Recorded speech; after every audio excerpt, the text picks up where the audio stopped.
How to turn off or on SIM1 SMS delivery reports on Truecaller. Hello guys, in today's video I'm going to show you how to turn it off or on easy and quick.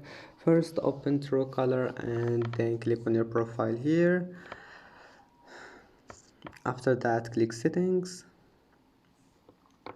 and then click messaging. After that just scroll down until you find this one. Here is it, SMS delivery reports.